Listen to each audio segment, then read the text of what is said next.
अस्सलाम वालेकुम स्टूडेंट्स, मुझे उम्मीद है कि आप खैरियत से होंगे, अच्छे से बायोलॉजी पढ़ रहे होंगे। स्टूडेंट्स, हमने बायोमोलिक्यूल वाला चैप्टर स्टार्ट किया हुआ है और हम ना न्यूक्लिक एसिड पे पहुंच चुके हैं, जो कि इंशाल्लाह आखिरी चैप्टर है, आखिरी टॉपिक है इस चैप्टर का।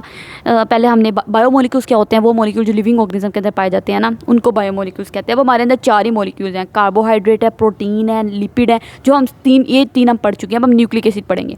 न्यूक्लिक एसिड में ना मज़ीद 2 आ जाते हैं, DNA आ जाता है, RNA आ जाता है, सही है। लेकिन पहले हम न्यूक्लिक एसिड को जनरल पढ़ते हैं। होता क्या न्यूक्लिक एसिड? ये जो DNA और RNA दोनों न्यूक्लिक एसिड होते हैं ना, DNA जैसा कि ऐसा DNA होता है और RNA दिखने में ऐसा होता है, सिंगल स्टैंडर्ड। ये वाला RNA और ये वाला DNA है, सही है। अच्छा, अब ये जो न्यूक्लिक एसिड होते हैं ना, ये जाहिर सी बात है, हमने पढ़ा जो लिपिड थे वो किस चीज़ से मिलके बन रहे थे, फैटी एसिड और ग्लिसरॉल। ये दोनों चीज़ें रिपीट होती जाएंगी, लिपिड बनते जाएंगे। प्रोटीन हमने पढ़ा अमाइनो एसिड से मिलके बनते हैं। अमाइनो एसिड मिल के प्रोटीन बना देंगे। न्यूक्लिक एसिड कैसे बनते हैं? न्यूक्लिक एसिड में भी कोई ऐसी चीज़ होती होगी जो आपस में रिपीट हो के न्यूक्लिक एसिड बनाती होगी, उसको कहते हैं न्यूक्लियोटाइड। न्यूक्लियोटाइड मतलब ये एक न्यूक्लियोटाइड है, ये न्यूक्लियोटाइड आपस में मिल के इन्होंने एक DNA बना देना है, मतलब DNA बना देना है या RNA बना देना है, ठीक है, न्यूक्लिक एसिड बना देना है, ठीक है। तो न्यूक्लिक एसिड क्या है? ये वो बायोमोलिक्यूल हैं तो बायोमोलिक्यूल, लेकिन किस चीज़ पे मुश्तमिल है? इनका जो यूनिट है वो क्या है? ये कंपोस्ट होते हैं यूनिट पे, उस यूनिट को कहते हैं न्यूक्लियोटाइड। ये देखें, एक न्यूक्लियोटाइड, 2 3 4 5 6 7 8, इस तरह न्यूक्लियोटाइड आपस में रिपीट होते जाएंगे और एक लंबी चेन बना के न्यूक्लिक एसिड बना देंगे। फिर हमें देखना चाहिए कि एक जो न्यूक्लियोटाइड है इसका कैसा स्ट्रक्चर होता है। ये कैसा, ये एक न्यूक्लियोटाइड का स्ट्रक्चर है पूरा का पूरा, ठीक है। एक न्यूक्लियोटाइड ऐसा होता है जिस तरह के हम देख पढ़ते थे कि अच्छा सारे अमाइनो एसिड मिलकर प्रोटीन बनाते हैं। फिर एक अमाइनो एसिड का कैसा स्ट्रक्चर होता होगा? फिर हमने उस अमाइनो एसिड का स्ट्रक्चर पढ़ा था, याद है आपको? ये अमाइनो एसिड का स्ट्रक्चर होता था। फिर हमने इसी तरीके से लिपिड्स में पढ़ा था कि अच्छा इतने ज़्यादा फैटी एसिड और ग्लिसरॉल से मिलकर बने हुए हैं, तो फिर फैटी एसिड और ग्लिसरॉल का कैसा स्ट्रक्चर होता होगा? तो फिर हमने पढ़ा ग्लिसरॉल का ऐसा स्ट्रक्चर होता है और फैटी एसिड का ऐसा स्ट्रक्चर होता है, ये हम पढ़ चुके हैं। अब हम न्यूक्लिक एसिड की बात करते हैं। अच्छा, न्यूक्लियोटाइड का कैसा स्ट्रक्चर होता है? आपने बात याद रखनी है, एक न्यूक्लियोटाइड जो है ना, उसका ये स्ट्रक्चर है, उसमें 3 मजीद कॉम्पोनेंट्स आ जाते हैं इस एक न्यूक्लियोटाइड में, सही है। 3 कॉम्पोनेंट्स हैं। कौन से 3 कॉम्पोनेंट हैं? ये, इसको कहते हैं बेस, नाइट्रोजनस बेस। क्यों इसको नाइट्रोजनस बेस कहते हैं? क्योंकि इसके अंदर नाइट्रोजन है, इसलिए इसको नाइट्रोजनस बेस कहते हैं, सही हो गया। और एक हमारे पास ये देखें, ये नज़र आ रहा है आपको, ये एक शुगर है, याद है आपको? याद होगा, हमने मोनोसेक्राइड में पढ़ी थी। इसके 5 कार्बन है, देखें। और 5 कार्बन वाली को हम क्या कहते थे मोनोसेक्राइड में? पेंटोज कहते थे, याद है आपको? और पेंटोज में मजीद 2 आती थी, राइबोज आती थी, डीऑक्सीराइबोज आती थी, उसकी भी हम अभी बात करेंगे। तो ये वही पेंटोज शुगर है। देखें, इसके 5 कार्बन एटम है, एक कार्बन एटम दूसरा, तीसरा, चौथा और 5वां ऊपर लगा होता था। तो ये 5 कार्बन एटम वाली शुगर है जिसको पेंटोज शुगर कहते हैं। और तीसरा फॉस्फेट ग्रुप होता है, ये देखिए फॉस्फेट ग्रुप है, ठीक हो गया। तो एक न्यूक्लियोटाइड के 3 स्ट्रक्चर्स होते हैं। कौन कौन से 3 स्ट्रक्चर्स हैं ये आपने अच्छे से रट लेने हैं। एक पेंटोज शुगर, ये सारी की सारी पेंटोज शुगर है। एक नाइट्रोजन कॉन्टेनिंग बेस है जिसको नाइट्रोजनस बेस कहते हैं, ठीक है। और एक फॉस्फेट ग्रुप हो गया। ये उन्होंने न्यूक्लियोटाइड का जनरल स्ट्रक्चर दिखाया हुआ है, ये आपको बनाना भी आना चाहिए, कोई मुश्किल नहीं है। पेंटोज शुगर का स्ट्रक्चर मैंने आपको सिखाया हुआ है, वो बना दें। उसके ऊपर आपने क्या करना है, ये मैं आपको बल्कि बनाना सिखाई देती हूँ, मुश्किल नहीं है इसमें। ये देखें, आपने क्या करना है, एक 5 कार्बन वाली शुगर लेनी है, 1 2 3 घर बना देना है, 4 5, ठीक है। 5 कार्बन वाली शुगर बनाई और इधर ऑक्सीजन लगा देना दरमियान में, सही हो गया। और उसके यहाँ से आपने एक मज़ीद डालनी है, एक मज़ीद रिंग लाइक स्ट्रक्चर बना देना है। देखें, 1 2 3 4 5 6 इस तरह करके स्ट्रक्चर बना देना है। उस स्ट्रक्चर में यहाँ पे नाइट्रोजन लगा दें, सही है, और एक यहाँ पे नाइट्रोजन लगा दें। तो ये हो गया। इसके अलावा उस स्ट्रक्चर में इधर एक डबल बॉन्ड लगा दें और एक इधर डबल बॉन्ड लगा दें, सही हो गया। और इसी तरीके से यहाँ पे ऐसे करके एक फॉस्फेट ग्रुप लगा दें, उस पर लिख रहे हैं फॉस्फेट ग्रुप, ऐसे करके। ये बस, ये हमारे पास स्ट्रक्चर बन गया न्यूक्लियोटाइड का, ठीक हो गया। तो न्यूक्लियोटाइड क्या है? It is made up of 3 components. Nucleotide के 3 कंपोनेंट्स होते हैं। कौन कौन से? एक 5 कार्बन एटम वाली शुगर है जिसको पेंटोज शुगर कहते हैं। वो पेंटोज शुगर या राइबोज हो सकती है या डीऑक्सीराइबोज हो सकती है, क्योंकि पेंटोज शुगर होती 2 तरह की है। ये तो हम पीछे भी पढ़ के आए हैं, देखें, अगर आपने मोनोसेक्राइड वाली वीडियो देखी उसमें हमने डिटेल से पढ़ा। ये देखें, पेंटोज शुगर जो होती है वो होती 2 तरह की है, एक राइबोज होती है, एक डीऑक्सीराइबोज होती है। ये राइबोज है, ये डीऑक्सीराइबोज है। तो वही पेंटोज शुगर उन्होंने यहाँ पे बनाई हुई है, ठीक है। और तीसरा हमारे पास फॉस्फेट ग्रुप होता है। एक पेंटोज शुगर है, दूसरी नाइट्रोजनस बेस है, ठीक है, और तीसरा हमारे पास क्या है? फॉस्फेट ग्रुप है, ठीक है। अब हम देख लेते हैं। अब वो कहते हैं जो न्यूक्लिक एसिड है ना, ये तो हमने पढ़ लिया, न्यूक्लियोटाइड से मिलकर बना होता है। और वो जो न्यूक्लियोटाइड है उस एक न्यूक्लियोटाइड का भी हमने स्ट्रक्चर पढ़ लिया। अब हम देखते हैं 2 तरह के न्यूक्लिक एसिड्स होते हैं। एक न्यूक्लिक एसिड है DNA और एक है RNA, सही, पहले हम डीएनए को डिटेल में पढ़ते हैं। डीएनए क्या है? डीएनए जो है ना, it is made up of, DNA भी जाहिर सी बात है न्यूक्लियोटाइड से मिलके बना हुआ है। जिन न्यूक्लियोटाइड से मिलके बना हुआ है ना, उन न्यूक्लियोटाइड्स को कहते हैं डीऑक्सीराइबोन्यूक्लियोटाइड। क्यों? क्योंकि उन न्यूक्लियोटाइड्स के अंदर जो पेंटोस शुगर होती है ना, वो डीऑक्सीराइबोस शुगर होती है। हमने पढ़ा था ना, पेंटोस शुगर दो तरह की होती है। पेंटोस शुगर दो तरह की होती है, एक होती है राइबोस शुगर, ठीक है, और एक होती है डीऑक्सीराइबोस शुगर। डीऑक्सी का मतलब मैंने आपको बताया था, D means not, oxy mean oxygen, oxygen नहीं है। डीऑक्सीराइबोस शुगर में ना एक ऑक्सीजन कम होती है राइबोस शुगर के निस्बत, सही है। तो याद रखना है आपने, डीएनए और आरएनए में फ़र्क सिर्फ एक चीज़ का होता है। किस चीज़ का? कि अगर ये पेंटोस शुगर राइबोस शुगर है तो वो आरएनए होगा, राइबोस, और अगर डीऑक्सीराइबोस शुगर है तो वो डीएनए होगा। डी से डीऑक्सीराइबोस और डी से डीएनए, ठीक हो गया। तो वही वो कह रहा है। तो अगर एक ऐसी न्यूक्लियो, देखें ये पूरा न्यूक्लियोटाइड का स्ट्रक्चर है ना, तो ऐसा न्यूक्लियोटाइड जिसमें हमारे पास पेंटोस शुगर राइबोस शुगर है, ठीक है, तो उस न्यूक्लियोटाइड को हम कहेंगे ये राइबो न्यूक्लियोटाइड है। मतलब है वो न्यूक्लियोटाइड ही, बस साथ में हमने उसके ना राइबोस शुगर है तो हमने राइबो जोड़ दिया, राइबो न्यूक्लियोटाइड, ठीक है। अगर एक ऐसी दूसरा केस जिसमें हमारे पास ये शुगर आ गई है, डीऑक्सीराइबोस शुगर आ गई है, ठीक है, अगर पेंटोस शुगर के अंदर पेंटोस शुगर जो 5 कार्बन वाली शुगर है वो डीऑक्सीराइबोस शुगर है, मतलब कि ये वाली शुगर है डीऑक्सीराइबोस, ये वाली, ठीक है, ये वाली डीऑक्सीराइबोस शुगर है, तो हम कहेंगे अब इस न्यूक्लियोटाइड का नाम डीऑक्सीराइबोन्यूक्लियोटाइड है। क्यों? क्योंकि डीऑक्सीराइबोस शुगर है तो डीऑक्सीराइबोन्यूक्लियोटाइड। आ रही है समझ आपको? मतलब इसका ही फ़र्क आपने बस देखना है। आपने देखना है कि अगर पेंटोस शुगर जो 5 कार्बन एटम वाली शुगर है, मैं एक बार दोबारा रिपीट कर रही हूँ, 5 कार्बन एटम वाली शुगर अगर, तो क्योंकि 5 कार्बन एटम वाली शुगर दो ही होती है ना, या राइबोस होती है या डीऑक्सीराइबोस होती है, ये हमें पहले से पता है। अगर तो ये वाली 5 कार्बन एटम वाली शुगर राइबोस है तो उसको कहेंगे राइबोन्यूक्लियोटाइड। अगर वो डीऑक्सीराइबोस है तो उसको कहेंगे डीऑक्सीराइबोन्यूक्लियोटाइड, सही है। वही डीऑक्सीराइबोन्यूक्लियोटाइड अगर आपस में मिल के मिलेंगे तो उससे डीएनए बनेगा, ठीक है। क्योंकि डीएनए में नाम भी देखें ना, डीऑक्सीराइबो मतलब डीऑक्सीराइबो न्यूक्लियोटाइड से मिलकर बना हुआ है।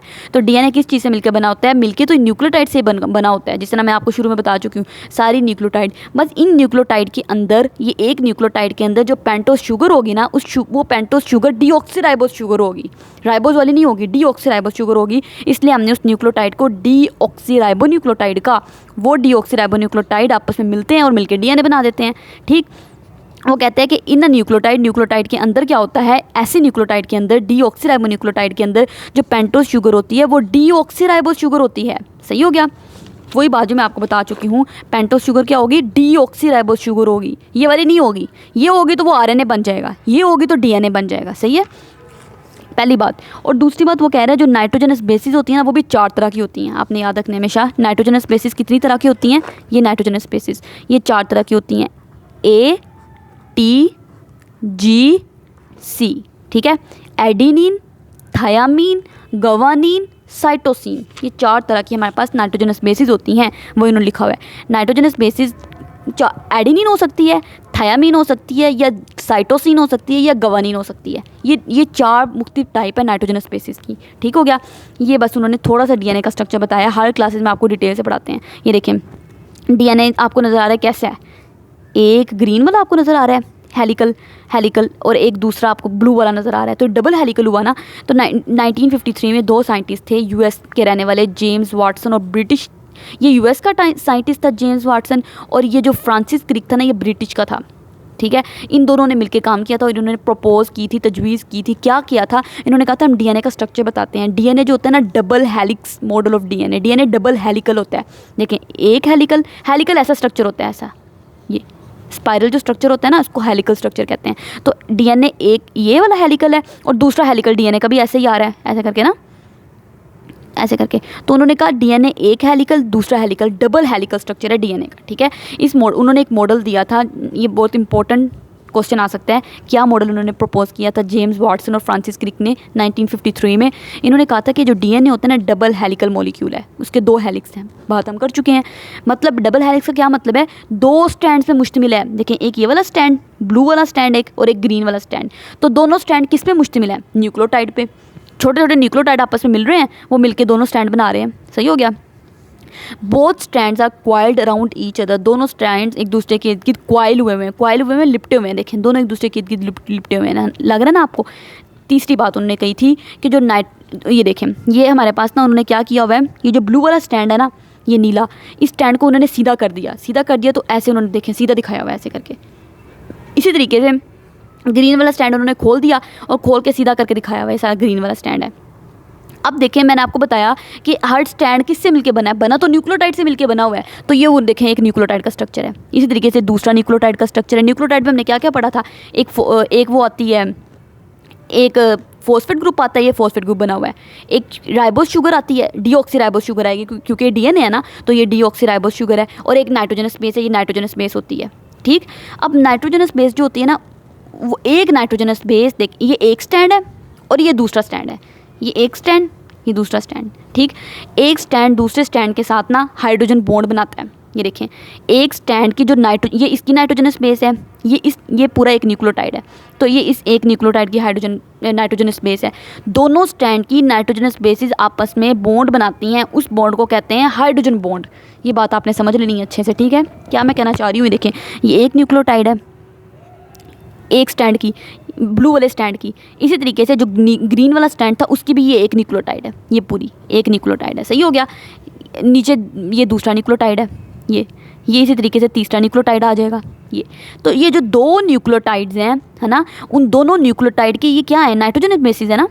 ये इस न्यूक्लियोटाइड की नाइट्रोजनस बेस है और ये इस वाली न्यूक्लियोटाइड की नाइट्रोजनस बेस है। तो दोनों स्टैंड की जो नाइट्रोजनस बेसिस होती हैं वो आपस में कौन सा बॉन्ड बनाती हैं, हाइड्रोजन बॉन्ड। ये देखिए लिखा हुआ है the nitrogenous base of one stand. एक स्टैंड की जो नाइट्रोजनस बेस होती है उसने हाइड्रोजन बॉन्ड बनाना है, किसके साथ बनाना है, with the nitrogenous base of the opposite stand. Opposite stand जो दूसरा स्टैंड है उसकी नाइट्रोजनस बेस के साथ। समझ आ रही है आपको, एक जो स्टैंड है वो भी न्यूक्लियोटाइड पे मुश्तमिल है, दूसरा स्टैंड भी न्यूक्लियोटाइड पे मुश्तमिल है। ठीक, जो एक स्टैंड की न्यूक्लियोटाइड है ना, उस न्यूक्लियोटाइड की नाइट्रोजनस बेस तो होगी क्योंकि ये देखिए न्यूक्लियोटाइड में नाइट्रोजनस बेस आती है ना, तो इस नाइट्रोजनस बेस ने दूसरे वाले जो स्ट्रैंड है उसकी न्यूक्लियोटाइड भी मौजूद, उसकी भी तो न्यूक्लियोटाइड है ना, उस न्यूक्लियोटाइड की जो नाइट्रोजनस बेस है ना उसके साथ एक बॉन्ड बनाया है। ये देखिए डबल नजर आ रहा है आपको, उसको कहते हैं हाइड्रोजन बॉन्ड।